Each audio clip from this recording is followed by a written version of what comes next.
Mulai. Udah. Ya, selamat pagi. Perkenalkan, kami dari UMIBA Universitas Mitra Bangsa, dan untuk hari ini kita akan membahas topik tentang bedah buku KUHP lama dan KUHP baru. Nah, untuk kali ini kita sudah kedatangan langsung narasumbernya, yaitu dengan dosen kita sendiri dari UMIBA ya teman-teman ya. Ada Pak Darwin Steven. Nah, silahkan perkenalkan dirinya Bapak. Oke, terima kasih, selamat pagi. Terima kasih saya ucapkan ya kepada siswa-siswi saya dari Universitas Mitra Bangsa ya. Saya sekaligus dosen-dosen saudara-saudari yang dimana baru selesai ya merampungkan dan sudah terbit dan sudah rilis buku yang saya buatkan. Saya memang penulisnya ya secara langsung, yang dimana saya sangat terkesan melihat siswa-siswi saya ini mempunyai keinginan yang tinggi ya untuk boleh serta-merta untuk sama-sama kita bahas tentang buku ini. Oke, saya serahkan kepada siswa-siswi saya. Terima kasih ya. Terima kasih Bapak. Oke. Bapak, ini saya mau nanya dong, untuk perbedaan buku dari KUHP lama dan barunya apa sih Pak? Iya, memang ini menjadi tugas kita semua ya, tidak cukup hanya kita dari mahasiswa-mahasiswi ya ataupun akademisi, tapi ini menjadi tugas pokok seluruh unsur khususnya di negara Indonesia, antara pemikiran lama dengan pemikiran baru. Nah, ini yang menjadi tugas kita sekali. Kalau yang di KUHP lama itu kan dia berpikirkan adalah balas dendam ya, dikit-dikit penjarakan orang gitu ya. Ada nama textbook yang sangat kaku. Sementara untuk sekarang itu ada namanya pergeseran zaman ya, pergeseran zaman, paradigma juga semakin meningkat. Oleh karena itu di paradigma baru ini tidak selalu serta-merta dia menerapkan balas dendam tadi. Jadi sudah memanusiakan cara-cara manusia yang baik. Begitu kira-kira dari yang lama ke baru. Memang antara yang lama dan baru tentu ada risikonya ya. Pasti ada. Nama itu penyesuaian. Baik itu penyesuaian daripada aparat penegak hukum atau yang dikenal kita APH, atau penyesuaian kepada pelaku ya. Pelaku ini kan tidak selalu serta-merta pelaku yang hukum, tetapi ada nanti pemulihan kepada si korban. Nah, jadi fungsi hukum ini di dalam KUHP ini kan menempatkan hukum ininya ya, materialnya ya, sesuai tidak pemberlakuannya. Hak-haknya sesuai enggak? Contoh seperti pelaku. Selama ini kan pelaku kan kalau di KUHP lama itu paradigma lama seperti tadi yang saya sampaikan, doktrinnya adalah menghukum gitu ya.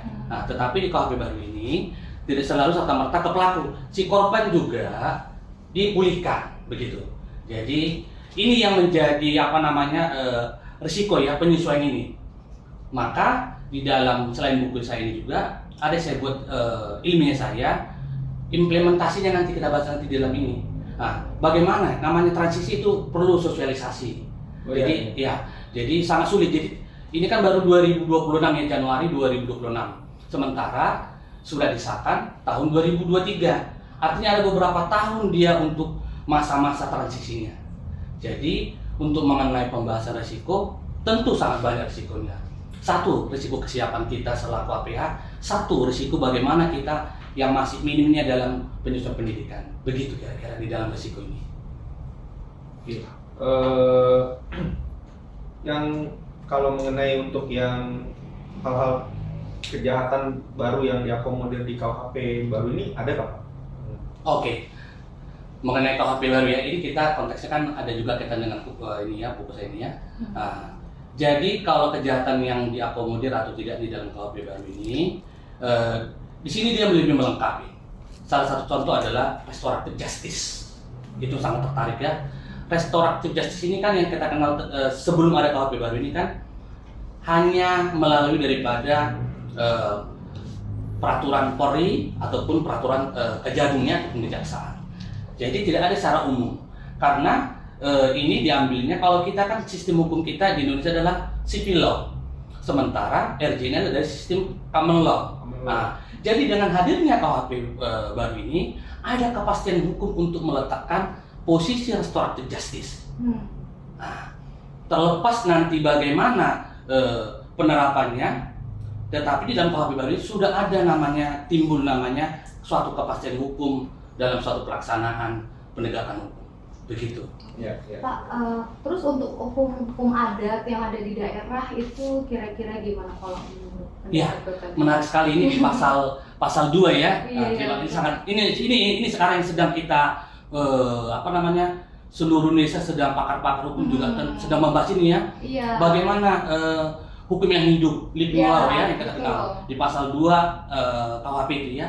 Nah, sementara pasal 1 harus tertulis. Memang sangat tertarik. Tetapi kembali lagi mengenai hukum adat yang selama ini Ya. tidak dihapus secara tertulis ya. Tetapi di KUHP baru ini sudah diangkat bahwa hukum adat itu diakui melalui pasal 2 tadi. Tetapi di dalam pasal 2 ini kita tidak boleh memikirkan secara parsial ya, harus keseluruhan dia. Nah, maka berdasarkan pasal 2 KUHP itu melalui peraturan daerah tertentu, karena teritorial hukum adat itu melalui hukum daerah tersebutlah diterapkan namanya sanksi-sanksinya. Karena apa? Karena teritorial itu ada setempat itu yang mengatakan adalah daerah, berarti peraturan daerah. Jadi lebih ada kepastiannya. Dan adanya lahirnya KUHP baru ini, yaitu pasal 2 tadi. Begitu di dalam living law ya, namanya kita kenal. Pak, kalau ada nanti diterapkan di masing-masing daerah, berarti untuk satu bentuk, berarti kan akan ada perbedaan nih antar masing-masing daerah menanggapi terhadap satu kejadian hukum gitu, atau kejadian pidana. Nah, artinya nanti apakah implikasinya akan menjadi berbeda? Ada perbedaan, misalkan di daerah yang A kejadian ini dianggap pidana, di daerah B kejadian yang sama tidak dianggap pidana gitu. Ya, ya ini yang memang sangat menarik ya. Yang timbul kalau kita berpikirkan sempit, maka kita katakan adalah timbul namanya frase-frase tidak ada kepastian hukum. Tetapi tetapi di dalam buku yang saya buat ini adalah di sini kita harus berani bergeser paradigma. Nah, kenapa? Memang betul di dalam pasal 2 KUHP ini ada yang dinamakan adalah sistem hukum. Sistem hukum ini tentu ada turunannya, itu melalui peraturan daerah, peraturan perda yang kita kenal. Memang betul, contohnya perda A dan perda B tentu tidak sama di dalam penerapan sanksi masing-masing. Contoh seperti tadi Pak Ronald sampaikan, apabila nanti di perda A melakukan suatu unsur yang memenuhi pidana, sementara di situ tidak diterapkan pidana, sementara di B harus diterapkan pidana, kan ada kecemburuan ataupun ketidakpastian kan? Iya. Tetapi melalui perda tersebut, maka negara kita kan positivisme sebenarnya ya, artinya segala perbuatan maka dapat diterapkan sanksi apabila ada aturan yang secara tertulis. Sementara perda itu sudah tertulis, maka kepastian hukum itu sudah ada. Terlepas dari A dan B perbedaan, maka dikatakan bahwa hukum adat itu tidak dapat dipersamakan karena adalah asas teritorial, itu menentukan. Nah, memang di dalam hukum itu tidak ada namanya yang sempurna. Nah, maka hukum adat ini kan turunan-turunan yang selama ini tidak ada kepastiannya, tetapi di KUHP baru ini kan sudah ada kepastiannya, walaupun melalui perda. Nah, karena di dalam hukum adat ini sangat jarang kita temukan memang adat adat penghukuman selalu menggunakan pendekatan pidana ya, tetapi pengembalian kehormatan, pemulihan contohnya kalau itu dengan narasi bahasa, itu pemulihan dengan bahasa ya. Kalau memang nanti perusakan tentu pasti tentunya di perusahaan ini nanti dilihat adakah unsur pidananya. Tapi kalau yang selama kita lihat juga ke belakang kan mengenai di daerah-daerah yang menggunakan hukum adat ini kan pemulihan secara perbaikan ya, pemeliharaan. Jadi sebenarnya restoratif justice juga mengadopsi secara nggak langsung sistem adat. Karena apa? Lebih memanusiakan. Bukan sifatnya balas dendam, restoratif, mengembalikan kan begitu, duduk bersama musyawarah. Kira-kira gitu Pak Ronald. Tapi berarti di kesimpulan dari yang Pak Darwin sebutkan, selama hukum adat yang selama ini hanya berdasarkan norma dan tidak tertulis harus menjadi tertulis dulu. Betul. Nah, makanya di KUHP baru ini pasal 2 itu ya, living law, hukum yang hidup. Sistem hukum kita KUHP ini, sistem hukum. Berarti dia di atas. Dia memerintahkan turunannya melalui daerah-daerah itu segera membuatkan, karena begini, contoh suatu desa ya, dari desa kan kecamatan, dan kecamatan kan daerah, itu namanya kabupaten yang kita kenal hierarki ya. Nah, hierarki itu kan semakin tinggi ya. Memerintahkan hierarki ke bawahnya sistem ini untuk segera membuatkan peraturan-peraturan seperti di Sumatera sudah ada peraturan desa. Itu dianggap salah satu adalah bagian daripada sistem hukum yang dimana di dalam peraturan ini berdasarkan pertimbangan gejolak sosial yang berlaku di tempat itu. Iya. Jadi contoh gini ya, salah satu contohnya supaya kita tidak mempunyai paradigma yang lain. Kok di teritorial yang lain A dengan B perbuatan yang sama, penerapan hukumnya berbeda, itu kan? Nah, kembalikan lagi bahwa masing-masing mempunyai hukuman sanksi yang berbeda. Nah, di Sumatera ada saya perhatikan juga bahwa bagi warga yang melakukan perbuatan pencurian maka akan dikeluarkan dari daerah tersebut. Ya. Nah, ada daerah tersebut. Nah, coba bayangkan kalau kita lari ke HAM, tentu kan berbenturan dengan HAM. Coba. Nah, jadi kita jangan berpikir sempit gitu ya, luas. Sementara di desa B perbuatan yang sama tidak ada penerapan harus keluar dari daerah tersebut, tetapi diganti 2 kali lipat atau beberapa kali lipat dengan nilai-nilai kerugian. Ada juga. Kira-kira begitu Pak Ronald. Jadi sebenarnya saya mau nanya nih Pak. Iya. Jadi sebenarnya untuk hukum adat dan aparat sendiri itu sebenarnya ada ini nggak sih, ada satu kesatuan nggak sih, atau sebenarnya penerapan antara hukum adat dan aparat ini sebenarnya berbeda gitu? Iya. Jadi ini sangat tertarik ya. Bagaimana kesiapan APH kita, yaitu kita kenal aparat penegak hukum kita, dengan berlakunya sistem living law, ya. Sementara sebenarnya secara nggak langsung hukum adat ini kan sudah terlebih dahulu berlaku ya, tapi karena kita cenderungnya adalah berpikir positivisme dengan undang-undang, maka itu tidak pernah namanya kita kenal bagaimana penerapan hukum adat. Tetapi dengan ada KUHP baru ini sudah ada. Pertanyaan tadi dari siswi saya itu memang tertarik ya, bagaimana? Berarti kan persiapan APH kita ini yang perlu. Nah, maka sistem hukum melalui KUHP baru ini memerintahkan segera mungkin setiap peraturan itu mengubah. Makanya dapat kita lihat KUHP baru ini kan karena di sistem paling atas dia mempengaruhi baik korporasi nanti ya, restoratif justice, terutama living law itu pembukaan itu kan di undang-undang KUHP pasal 2 itu kan pembukaan itu ya, berlaku hukum yang hidup. Nah, harus segera, secara otomatis. Jadi jangan ada jeda waktu terlambat tertinggal. Karena apa? Supaya ada persiapan daripada APH kita, terlebih di daerah sana ya. Bagaimana dalam dia penerapan ketika nanti terjadi suatu persoalan di dalam lingkungan hukum adat itu harus segera. Nah, tetapi kalau yang telah saya perhatikan melalui peraturan desa itu mereka sudah lebih cepat kok.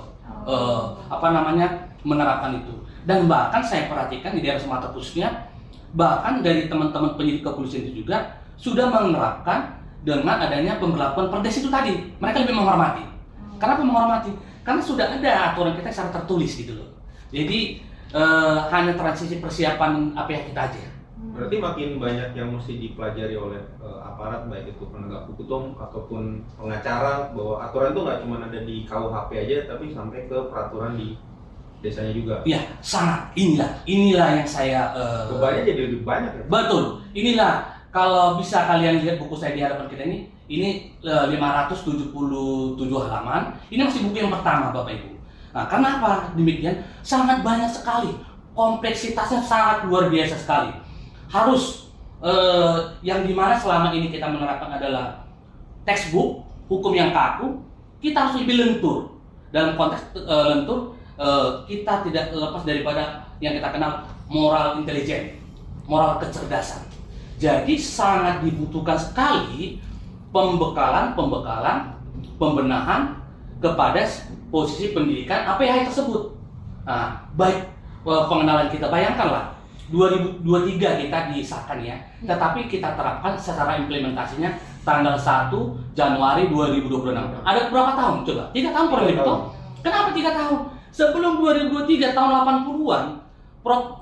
Mulyatno sudah menggagas, Sudarto sudah menggagas, ada di buku saya di dalam ini, ada namanya tabelnya, mulai tahun berapa kita gagas ini supaya kita dapat meninggalkan cara berpikir kolonial Belanda.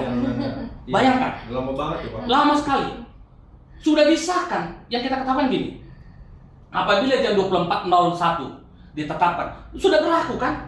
Logikanya kan begitu, tapi undang-undang kita kan 2023 baru dapat diimplementasikan 1 Januari 2026. Bayangkan luar biasanya. Kenapa? Melepaskan daripada doktrin yang telah lama mendarah daging ke badan tubuh kita. Apalagi petugas-petugas aparat penegak hukum kita, termasuk saya, latar belakang sebagai praktisi, yang masih menggunakan doktrin-doktrin lama itu. Untuk meninggalkan doktrin lama itu ke paradigma yang baru, memang membutuhkan moral intelijensi, yaitu kecerdasan moral. Karena sangat luas, kompleks sekali. Kalau yang lalu adalah hanya buku, ya contohnya mencuri kelapa sawit contohnya. Berapa hukumannya? 362, sekian tahun. Kalau di sekarang ini tidak. Mencuri karena apa? Penyebabnya apa? Apakah pencuri akibat itu ada 2 sisi kelalaian? Contoh begini, yang mencuri ini akibat apa? Ya mungkin yang korban ini dalam preventifnya atau kita kenal dalam penjaganya kurang ya. Berikutnya adalah ada kecemburu sosial, ada tumpang tindih.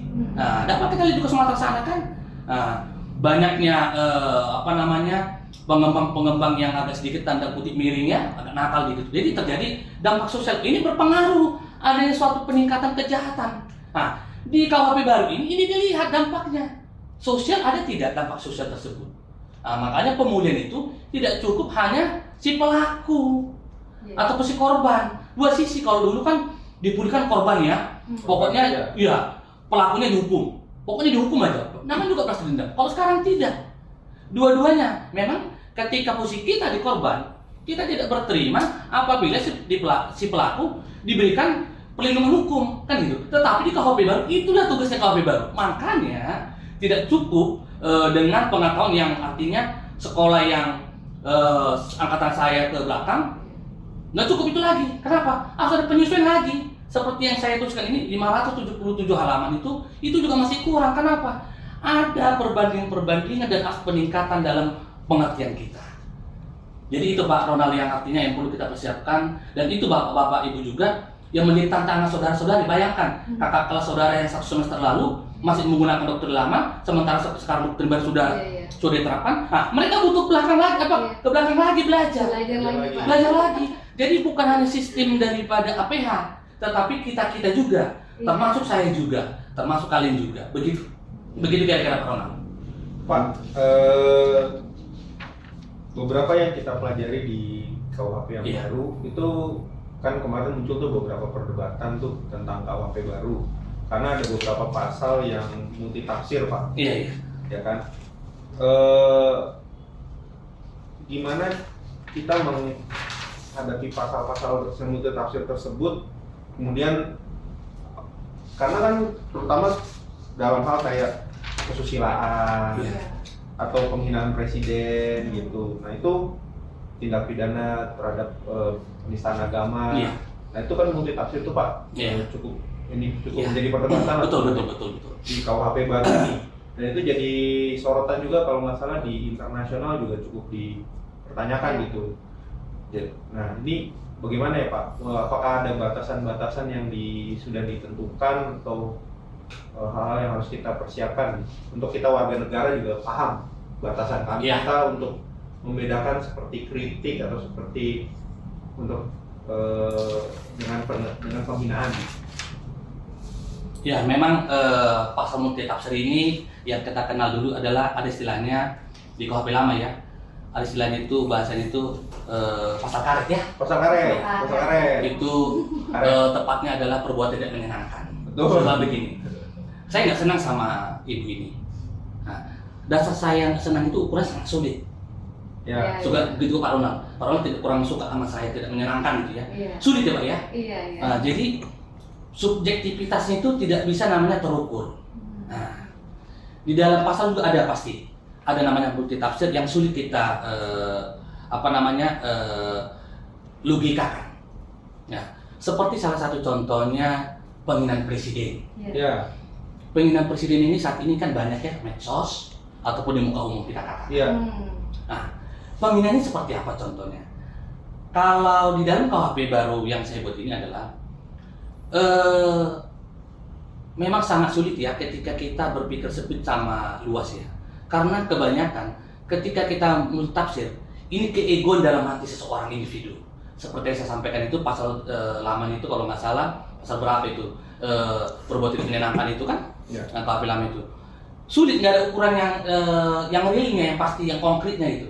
Sama juga dengan penghinaan kalau memang kita anggap bahwa salah satu penghinaan presiden juga termasuk multitafsir, ya memang ketika kita berbicara multitafsir ini kita nggak boleh langsung, kebanyakan itu kan dikelola dengan nuansa politik seperti penghinaan presiden di muka umum atau memang dia berorasi demo. Nah, di sini kalau saran saya sesuai dengan buku ini, kita harus menggunakan juga namanya ahli bahasa.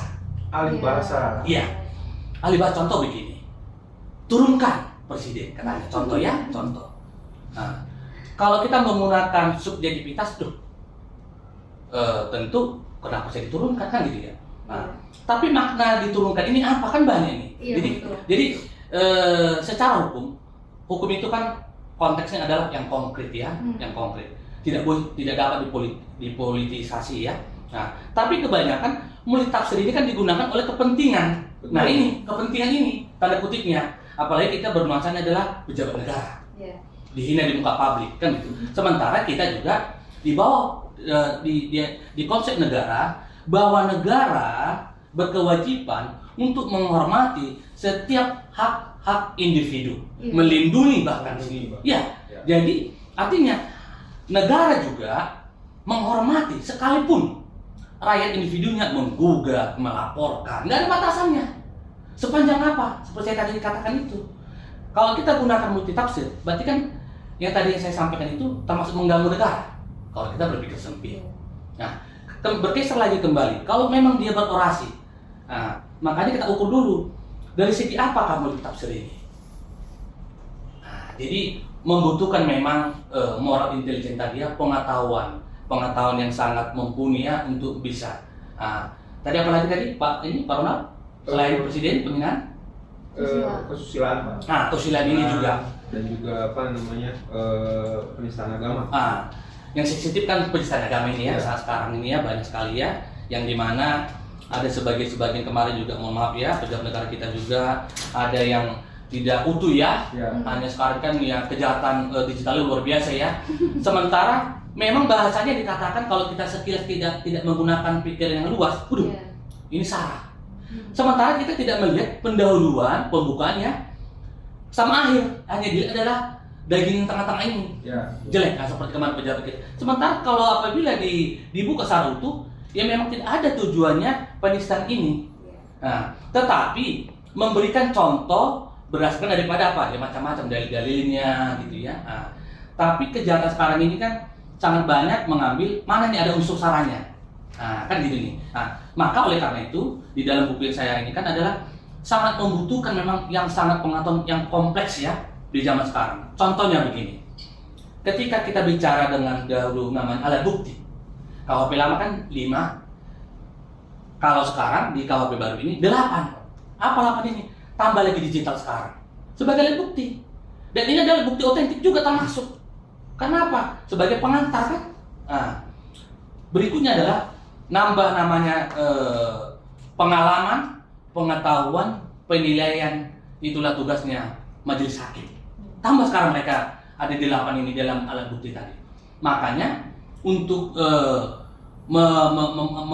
mendudukkan ataupun menyingkirkan paradigma yang buruk terhadap multitafsir yang kita katakan itu, dan untuk tidak dapat menggunakan dipolitisasi oleh pihak-pihak berkepentingan, maka akhirnya adalah yaitu di alat bukti tadi berdasarkan daripada pertimbangannya hakim nanti. Di situ nanti digunakan. Nah, jadi kalau kita lihat setiap pasal demi pasal ya setiap undang-undang itu pastikan tidak ada yang sempurna. Betul. Makanya negara memberikan melalui Mahkamah Konstitusi yang kita kenal adalah judicial review, perbaikan kembali, yang dimana setiap warga negara seperti dari konsep negara itu ya berhak untuk mengajukan ketika dianggapnya adalah tidak tepat atau kurang tepatnya undang-undang tersebut.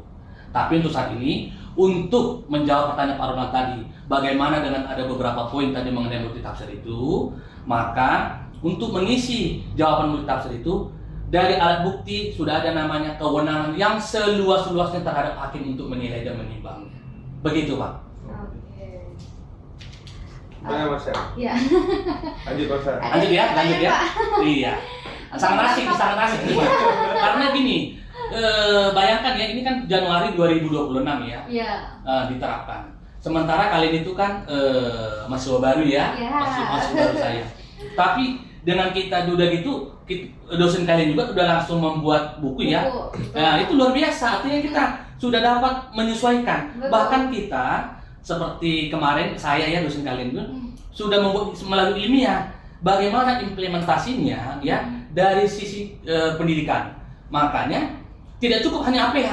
Iya. Gitu ya. Nah, jadi implementasi bagaimana? Berarti nambahlah kurikulum di dalam per semester. Iya. Apa kurikulumnya? Penyesuaian materi juga.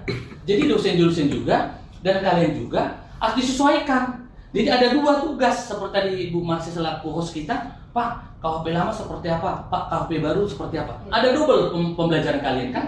Nah, jadi memang harus Jadi double ya. iya double, harus benar-benar dari mahasiswa juga harus benar-benar sekarang berangkat, tidak cukup hanya tugas APH ataupun negara kita. Kita juga harus wajibkan. Maka oleh karena itu kurang lebih 4 bulan berjalan, kita harus cepat ini cepat ya, Iya. untuk boleh ikut serta sumbangsi dalam pemikiran akademisi. Iya. Begitu. Oke, Pak, untuk pertanyaan selanjutnya Iya, Pak, iya. dampak perluasan delik aduan dan masuknya living law atau hukum adat dalam KUHP baru itu terhadap hak individu dan kebebasan sipil nih menurut Bapak? Ini yang tertarik. Inilah yang tertarik. Kenapa? Aku nggak suka sama ibu. Oke. Ya, saya punya kenalan. Iya. Ini agak sedikit Seru, sensitif seru. ya. Saya punya kenalan teman-teman, mau maaf nih ya, saya disclaimer karena saya punya kepentingan berarti ya. Iya, iya. Saya punya kenalan penyidik. Iya. Bro, saya tidak mau tahu. Saya tidak suka sama ibu ini. Delik aduan kan? Iya, betul. Nah, delik aduan. Nah, delik aduan ini tolak ukurnya kepentingan. Nah, dapat kita lihat yang terjadi selama ini kan kepentingan itu. Contoh, tidak ada namanya pemberlakuan before of law, persamaan di muka hukum. Mencuri apa namanya? Kakao coklat, hukuman ya kan? Iya, iya. Mencuri uang negara sama aja kan intinya ya. Iya, betul. Nah, nggak tahu delik apa ini ya. Nah, ketika kita membahas tentang delik ini, nanti berikutnya living law, di delik di KUHP lama ini, delik inilah yang sering sekali menurunnya degradasi daripada APH kita. Kenapa? Berdasarkan individu kedekatan. Tetapi dengan beradanya KUHP baru ini, tidak boleh serta-merta. Ya memang tidak ada yang sempurna, tapi sudah mulai menyikis. Kenapa? Ketika saya mengatakan, Pak, saya tidak suka ambil emas ya. Mereka udah bisa bertanya ini, Pak, dasarnya kira-kira apa? Iya. Oh, harus ada pembuktiannya. Ada yang kalau dulu kan 2 alat bukti, kalau sekarang tidak cukup, tidak selalu 2 alat bukti sebagai dasar mereka bisa memanggil, tidak. Iya, iya. Ada namanya konseling sekarang. Apa dasarnya nggak suka, Pak? Iya. Kira-kira bukti pendukungnya apa? Iya. Dan kira-kira melakukan yang Bapak anggap merugikan Bapak itu apa? Elektronik kah? Adakah benda yang lain petunjuknya kah? Nah, ketika contoh kecilnya begini, saya tidak suka sama dia. Dulu dia adalah sebagai pengusaha. Saya punya saham, saya tertarik dengan beliau. Oke ya, tertarik ya. Saya tawarkan sama beliau 1M. Oke, saya tertarik karena saya ada berpikirkan saya punya keuntungan. Nah, tapi berjalan waktu ini tidak mengembalikan. Berarti yang kita kenal selama ini adalah tipu gelap. Iya. Tipu gelap itu selama doktrin kita. Tipu gelap nggak jauh dari situ. Tetapi di KUHP baru itu dipertanyakan. Ini memang sederhana tapi tolong ya supaya kita terbuka nalar kita. Oh gitu Pak. Jadi dasar Bapak memberikan ke Ibu Marsha ini apa? Ya saya supaya memperoleh keuntungan. Mereka bisa menyimpulkan. Artinya ada suatu kesepakatan antara saya dengan Ibu Marsha. Iya. Apa kesepakatannya? Memperoleh keuntungan bersama-sama. Terlepas namanya profit and business ada nama situ risiko. Apa risikonya? Tidak berjalan kah? Iya, Nah, betul. artinya dengan tadi yang dipertanyakan, diobservasi oleh pendidik ini, tidak selalu nama serta-merta dibugelap terjadi. Analisa yang mendalam. Iya, iya. Artinya memang sederhana. Kalau kita tidak menggunakan telaah yang dalam, penalaran dalam, sulit kita katakan mana tipu gelap, mana kesepakatan. Coba. Iya. Kan saya yang sepakat memberikan. Iya. Iya. Kira-kira begitu. Nah itu delik ya, itu delik. Oke. Mengenai living law tadi, Hmm. individu tadi ya. Saya sendiri melihat ya di luar sana ataupun di daerah seperti Sumatera, khususnya umum di Sumatera itu kan sangat berlaku ya living law yang ada ya. Yang Bali yang kental ya. Iya. Nah belakang-belakang seperti Bali kemarin itu kan aparat penegak hukum itu sangat menghormati. Dan itu dikembalikan adalah kepada hukum adat tersebut. Hukum adat itu sederhana kok. Saya sudah lihat ya, cara praktek konkretnya adalah kepala desa ataupun yang dituakan ataupun Iya. tua-tua desa ya. Di situ dilihat, diukur menggunakan apa? Menggunakan daripada pemulihan tadi. Nah, artinya apa? Pemaaf. Memang sulit. Ketika di KUHP baru ini adalah mengadopsi daripada sistem dari hukum adat ini, apakah mungkin perbuatan tindak pidana itu diberikan pemaaf? Di buku saya sangat banyak ini yang kita bahas. Mungkin, ya mungkin. Tetapi tidak semua juga perbuatan tindak pidana itu dapat dimaafkan. Contoh yang menyebabkan kulfa, meninggal, cacat tidak bisa cacat tidak bisa berkegiatan. Iya. Nah, itu dikesampingkan. Jadi jangan kita berpikir seperti itu. Living law ini berarti bisa dimakan dong. Berarti bisa nanti menambah wawasan degradasi daripada penegak hukum dong. Bisa terjadi kong kali kong pesan dari pesan-pesan A. Tidak. Maka kita sampaikan tadi, kita bahas tadi itu memang tidak tugas yang mudah buat kita ini. Tugas yang sangat luar biasa sekali beratnya ya untuk mengimplementasikan ini ya. Nah, jadi itu tadi yang termasuk daripada bagaimana penerapan daripada untuk menghormati individu-individu dengan adanya living law. Nah, itu ya kira-kira. Iya. Iya. Pak, kan kalau di KUHP yang baru sesuai dengan konsep restoratifnya Iya. tadi, yang kita tahu tuh ada mereka KUHP baru juga sekarang menerapkan prinsip lex liquor. Iya. Artinya adanya hukum apabila tidak dianggap di KUHP baru maka harus dihentikan prosesnya. Iya. Kira seperti itu, Pak. Iya. Nah, itu kalau seseorang sekarang saat ini sudah terpidana, terus kemudian dia ternyata di aturan yang baru itu tidak menjadi sebuah kejahatan atau bisa dilakukan restoratif, itu yang mesti mereka lakukan apa? Oke. Ini saya luruskan dulu ya, karena ini siswa saya ini ya. Iya, belajar nih Pak, Iya. belajar ini. Saya luruskan dulu. Iya, iya. Kalau di sini memang Maaf kalau salah ya, dikit Pak. ini kan kegiatan kita fakultas baru ya. Ya mungkin menurut saya pribadi juga bukan membanggakan fakultas kita ya ataupun universitas kita ya, nama besar kita. Ya saya rasa bisa dihitung masih di bawah 10 besar lah kita yang mungkin pertama kali untuk membedah mengenai KUHP baru ini ya. Iya. Nah, sementara negara kita kan masih maraton ya. Nah, jadi saya luruskan. Bagaimana kira-kira? Contohnya gini, misalnya kita katakan terdakwa, posisinya ya. Iya. Tersangka dengan terdakwa berbeda. Terdakwa lah, oke. Dia telah diputus menggunakan KUHP masih yang lama. Yang lama. Nah, sementara contohnya dia diputus yang lama itu 5 tahun. Nah, di 2006 ini dia kan sedang menjalani.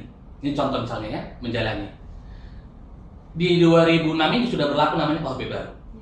Nah, tidak serta-merta juga berlaku namanya yang kita kenal adalah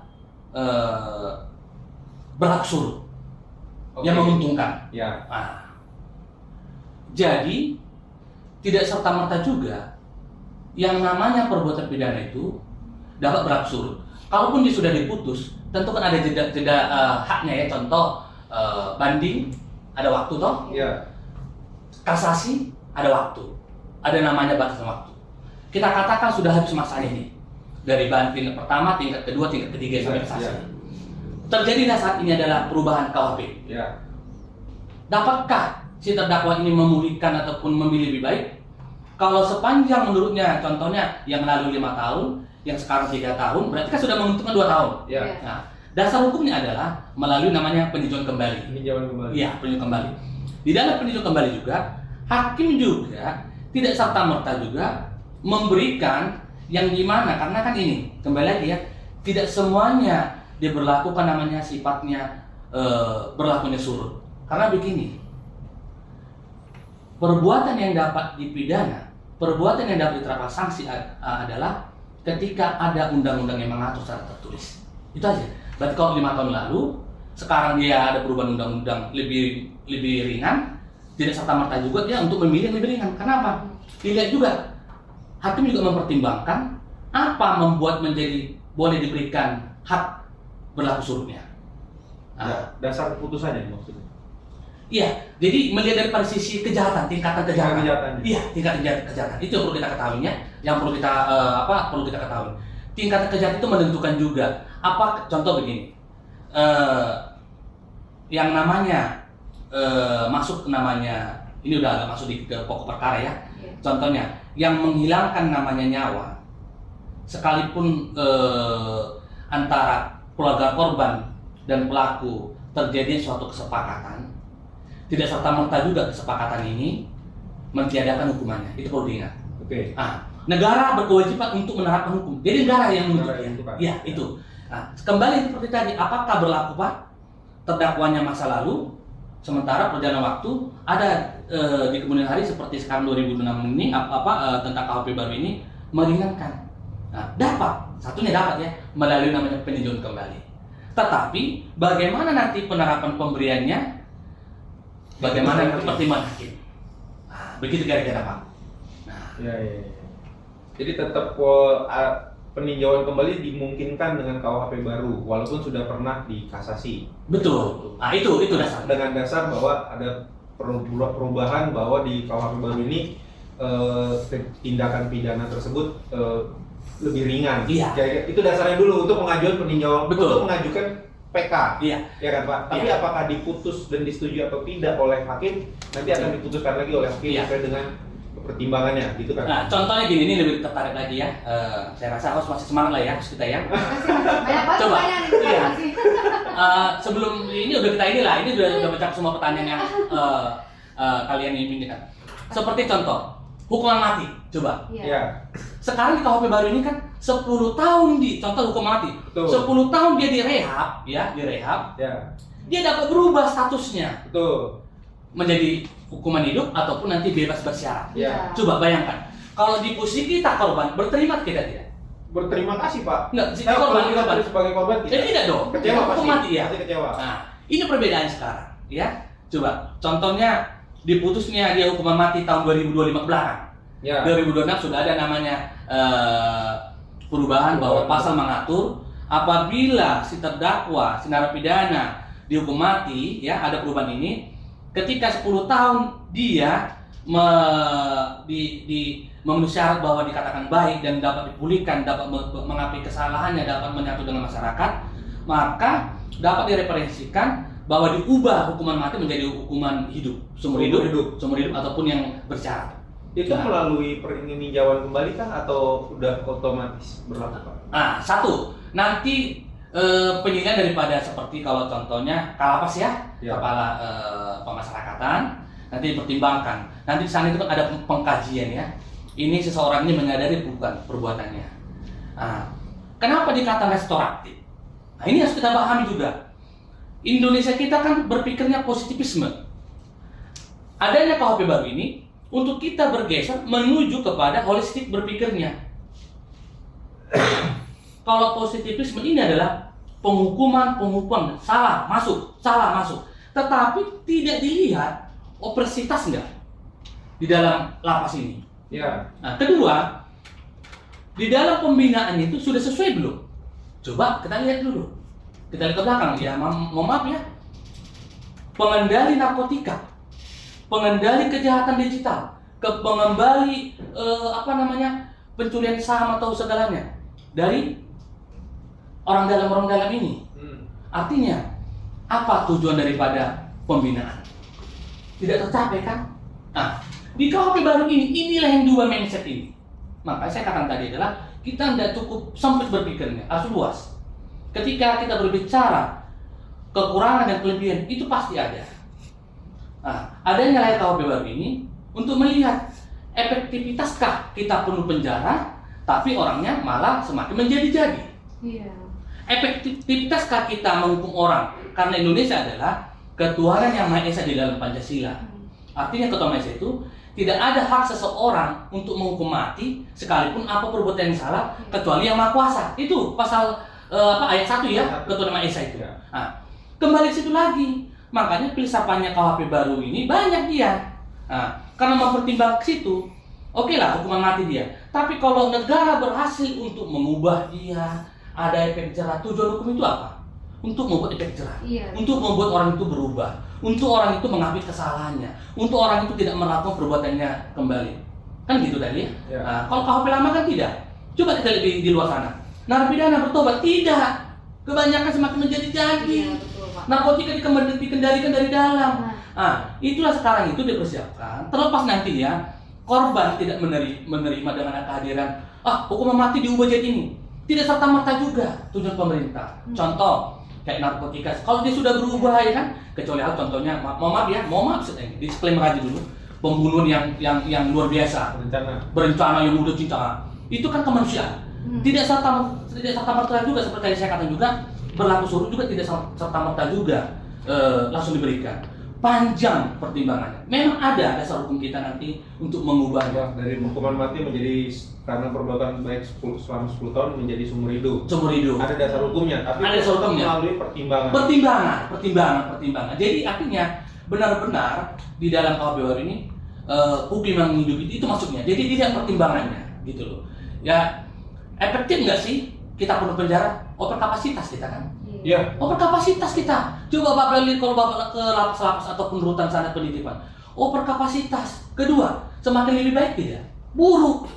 Apa? Kesehatannya, perilakunya. Ya kalau sudah lumpuh, contoh narkotika kelas daerah, narkotika ibu kota, narkotika internasional bersama. Kan saling belajar ini. Kenapa? Overkapasitas Bapak. Nggak ada tempatnya untuk yang sesuai. Negara tidak siap untuk dalam hal itu. Nah, sementara kehadiran KUHP baru ini untuk mempetak-petakan mana yang masih bisa dibenahi, mana yang masih bisa diperbaiki, mana yang sudah tidak dapat diperbaiki. Nah, itu yang menjadi pemikiran kita, kompleksitasnya situ. Nah, oke. Pak, kalau untuk Undang-Undang ITE sendiri, Pak, saya pengen dengerin kalau untuk KUHP baru ini. Jadi gini, kembali lagi namanya kita kenal adalah lex specialis. Ya. Ada namanya undang-undang khusus ya, sederhananya sama undang-undang umum. Ya. KUHP ini KUHP, Kitab Undang-Undang Hukum Acara Pidana, Kitab Undang-Undang Hukum Pidana. Secara umum ya. Nah, jadi kalau yang namanya khusus seperti narkotika, teroris ya, IT ya, informatika ya, itu khusus. Maka sepanjang kejahatan itu berlaku di khusus, maka tidak berlaku umum, kan begitu? Okay. Menyampingkan dia, menyampingkan. Nah, menyampingkan. Karena apa? Ini kan KUHP ya, materialnya. Nanti kalau mengenai namanya penerapannya, baru nanti gunakan KUHP materialnya, kan begitu. Tetapi di dalam undang-undang KUHP, di undang-undang khusus ini seperti IT ataupun cybercrime ya, crime-nya sekarangnya baru sama narkotika, itu khusus. Dia tidak mempengaruhi secara, walaupun kita katakan KUHP termasuk namanya sistem hukum, dia tidak mempengaruhi karena apa, sudah ada diatur di dalamnya. Nah, jadi itu. Jadi KUHP baru ini memang makanya di penutup itu ada di pasal 621 kalau tidak salah dikatakan bahwa Kitab Undang-Undang Umum ini adalah ya menyampingkan apa yang berlaku di undang-undang khusus. Jadi gitu. Kalau sudah ada undang-undang khususnya, maka dikesampingkanlah undang-undang KUHP ini. Kira-kira begitu ya. Jadi seperti IT itu ya berlaku khusus IT. Karena situ kan ada diatur namanya penerapan sanksinya ya, penerapan sanksinya. Oh begitu. Kalau memang sudah diatur, jadi harus membandingkan dua kitab tersebut, dua undang-undang tersebut dulu ya Pak? Iya. Suatu kejadian bila itu terkait dengan misalkan pencemaran nama Nama baik baik. atau melalui media sosial, Betul. maka dilihat dulu. Dilihat dulu. Pakai yang mana? Betul. Nah, Apakah memakai ITE atau memakai KUHP? iya. Apakah itu sudah ada di namanya di Undang-Undang TE kan Ya. begini ya? Ya.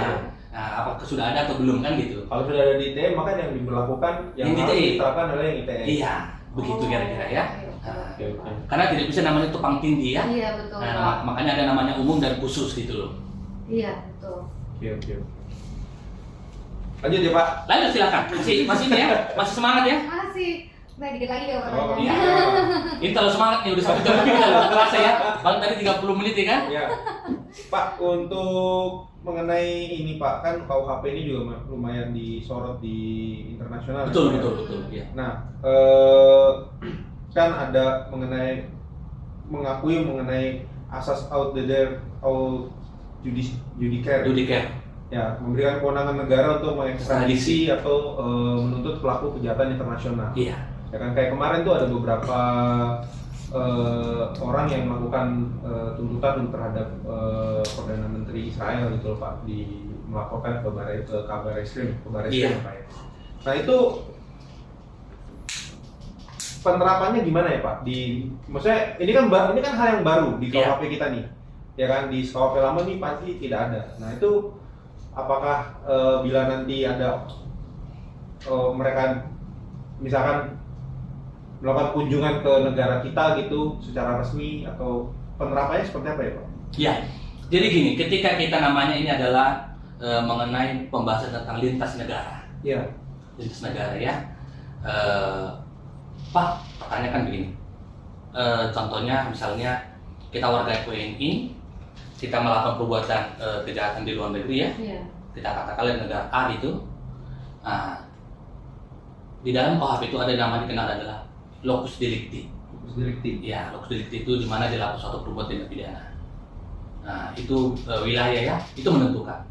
Tapi karena kita membahas tentang sistem namanya nasional ya, jadi dapat diterapkan di pasal, kalau nggak salah ini dikoreksi nanti, pasal 54 KUHP baru ini dikatakan bahwa dapat diterapkan bagi warga negara WNI yang melakukan perbuatan tindak pidana di negara lain, sepanjang di negara lain itu juga dilarang juga perbuatan tersebut. Oke. Nah, begitu ya. Nah, itu namanya ada namanya perjanjian. Nah, ada juga namanya kena ekstradisi, dikembalikan lagi ya. Nah, ada juga berdasarkan hubungan internasional melalui Interpol ya. Interpol kan kita juga mempunyai ini ya, kedutaan itu ya, melalui itu juga dapat nama sana juga diminta keterangannya. Seperti contoh, seperti apa ya, misalnya itu pernah terjadi di Malaysia kalau nggak salah dulu tentang mahasiswa kita juga ya, Iya. yang sedang pendidikan sana yang terjadi kecelakaan insiden ya. Iya. Nah, yang intensif kan melalui Interpol ya. Nah, itu juga dapat dilakukan.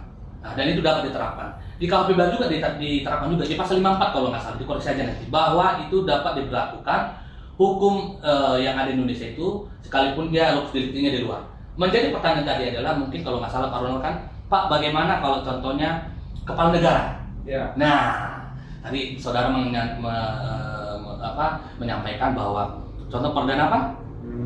Perdana Menteri Israel dilaporkan di baris krim kita. Ya. Nah, kan gini, seperti tadi yang kita bahas tadi ya, bahwa di dalam delik ini sekarang KUHP baru ini dilihat juga apakah ada unsur nuansanya politisi. Nah, ya kalau sekarang kita laporkan Perdana Menteri Israel, tentu kan apa sih yang menjadi acuan kita, sekalipun contohnya Perdana Menteri Israel. Jadi begini, dimasuk KUHP baru ini juga memberikan dasar hukum bahwa melindungi teritorial Indonesia. Contoh gini, mungkin Perdana Menteri Israel ini mencela ataupun membuat suatu ketersinggungan Indonesia, berdasarkan ini dilaporkanlah Perdana Menteri. Oke, ada di sini. Tetapi di dalam hal ini dilihat juga sejauh mana kepentingan merugikan tersebut, di sejauh mana kepentingan hak-hak ini tersebut, kan begitu. Nah, jadi kalaupun memang ada dasar hukumnya, tidak semudah serta merta juga itu menjadi ada tujuan kita untuk mencapai suatu tujuan. Ya. Kira-kira gitu Pak. Jadi itu salah satunya ya yang kita harus berpikir luas. Ya, tapi lebih tepatnya sini adalah bagaimana WNI yang melakukan perbuatan tidak pidana di negara luar ini dapat diterapkan. Ketika dia kembali ke Indonesia. Sekalipun belum kembali juga, seperti saya katakan tadi. Contoh gini, dia warga WNI sedang berkunjung ya ke negara A. Di negara A itu dia melakukan suatu perbuatan kejahatan. Dan kejahatan yang dia lakukan itu juga berlaku juga hukuman yang di negara itu. Nah, Maaf Pak, ambil contoh nih kalau kita Iya. bicara yang WNI melakukan kejahatan di luar negeri. Iya. Contoh misalkan kan kemarin tuh ada kayak judi online tuh. iya, Banyak masyarakat warga kita yang pergi ke satu negara Iya. di Asia Tenggara gitu ya untuk direkrut tanpa sadar untuk melakukan scam iya. judi online seperti itu Pak. Nah terus kemudian apakah kita dengan aturan KUHP ini kita menuntut warga negara kita sendiri? Nah, memang tidak serta-merta sangat mudah ya. Kalau dari sisi KUHP kita ini kan dapat ya. Ya. Karena warga negara Indonesia, sekalipun dia ke negara lain, jelas ya judi kan perbuatan pidana juga ya. Betul. Nah, di hukum material kan dilarang ya. Iya. Nah, di KUHP ini kan dilarang. Jelas ada itu jelas. Melakukan ke negara lain hal yang sama. Ya. Menjadi pertanyaan menarik sekarang adalah, Pak, kenapa semakin banyak, ya maaf aja ya, semakin banyak WNI kita dikirim ke negara tersebut? Ya. Ya? Ya. Nah, kalau memang sudah berlaku ini, kenapa tidak makin berkurang yang ke sana berangkat? Menjadi jawaban sederhana, Pak, kondisi negara kita ini kan tahu sendiri ya, lowongan kerja Iya, semakin kurang, sulitnya ya. betul. Kita harus sadari juga, Pak. Ya. Jadi kembali lagi ya, seperti M. Friedman mengatakan ada 3 sistem ya. Jadi di situ ada namanya budaya. Ya. Budaya kita seperti apa, Pak? Nah, apakah yang menjadi menariknya adalah apakah sudah siap rakyat Indonesia untuk menerima kedatangan KUHP baru? Itu aja, Pak. Karena adalah bisa dipinter dong. Ya. Karena ya kita Indonesia ini kan maaf kata jago sekali mempelintir, jago sekali mengkopi ya. Nah, kalau Pak Ronald tadi sampaikan pertanyaan menarik itu adalah, Pak, kenapa sih kalau sudah ada KUHP baru ini yang perbuatan sama judi di luar yang ada malah meningkat, Pak, pengiriman tenaga kerja ataupun yang lain cari kerjaan kan gitu ya. Ya kembali lagi ekonomi kita, kultur kita bagaimana kan? Iya betul. Nah, struktur kita bagaimana seperti yang Friedman mengatakan sistem hukumnya itu kan? Ya ini harus sama-sama kita bersama-sama mengubahnya. Termasuk kita yang ada di sini kan, sebenarnya secara nggak langsung itu kan, bagaimana kita bergeser paradigma yang lama ke paradigma yang baru. Kira-kira gitu, Pak. Ya memang ada hukumnya, tapi kan begini, kenapa tidak implementasinya? Ya kembali lagi kan, ya kemarin sempat juga dikatakan adalah Indonesia apa? Gelap katanya kan? Gelap. Seperti itu. Itu salah satu contohnya. Kenapa demikian? Itu daripada gejolak sosial, Pak. Gejolak sosial itu sangat sulit. Kita harus bersama-sama, kan gitu ya. Kira-kira gitu, Pak Ronald. Oke. Jawabannya memang belum bisa diputus ya, tetapi dasar hukumnya ada. Ada dasar hukumnya. Perbuatan yang sama, orang yang sama, hanya pindah daerah, tapi yang ada malah peningkatan kejahatan lagi, Pak. Iya Ya, betul. jawabannya sebenarnya sederhana. Faktor apa? Ekonomi. Kedua adalah ya sudahlah tidak mengganggu negara. Ya mungkin seperti itu kan. Makanya kembali lagi bahwa textbook dalam KUHP baru ini adalah kembali ke kecerdasan kita. Oke. pertanyaan Topik terakhir ya Pak. Iya, Oke, silakan. siapa yang bertanya? Nggak terasa ya, satu setengah jam kita ya. Ini aku yang nanya deh ya. Boleh. Pak, ini gimana sih cara KUHP baru ini menjerat korupsi nih, perusahaan ya Perusahaan. Iya. yang melakukan kejahatan lingkungan nih Pak ya, sesuatu yang sangat sulit dilakukan. Betul. Jika hanya menggunakan aturan umum di KUHP lama nih Pak. Betul. Ketika kita berbicara namanya badan hukum, yaitu Iya. kita kenal adalah korporasi. Hmm. Jadi sekarang di KUHP baru ini adalah selain hukum adat, Ya. selain namanya restoratif justice, ada yang dikenal namanya korporasi. Korporasi selama ini kita kenal adalah keperdataan, kan begitu, Iya. dari badan hukum. Nah, tetapi dengan ada KUHP baru ini, untuk memperlihatkan kepada badan hukum. Badan hukum ini kita kenal adalah yang melakukan di dalam dan di luar pengadilan ataupun di dalam pengadilan, itu adalah direksi ataupun direktur. Iya. Nah, di KUHP baru ini, bahwa korporasi tingkat kejahatan adalah tidak jauh dari namanya penggelapan pajak. Mayoritas ya. Mayoritas ke pajak. Selama ini sangat sulit dan tidak ada di KUHP baru, di KUHP lama ini yang dapat menjerat mereka. Tetapi di KUHP baru ini sudah ada dasar hukum untuk menjerat namanya badan hukum melalui korporasi, bahkan bisa dimiskinkan ini. Nah, tetapi juga Pak, oke, direkturnya tidak tahu apa-apa. Sementara di KUHP baru ini adalah korporasi itu adalah direktur ataupun direksi. Kan menarik ya? Sementara di badan hukum itu kan ada namanya komisaris. Ya, berbagai macam, eksternal, internal. Ada direktur utama, ada beberapa direksi. Nah, memang menakutkan ini. Tetapi di dalam KUHP baru ini ada namanya sistem ganda. Apa ganda? Tidak selalu namanya korporasi ini adalah badan hukum ini adalah direktur ataupun direksi. Ada di sini namanya komisaris. Ada direktur utama, ada direksi 1, direksi 2, dan ada namanya di bawah turunannya general manager.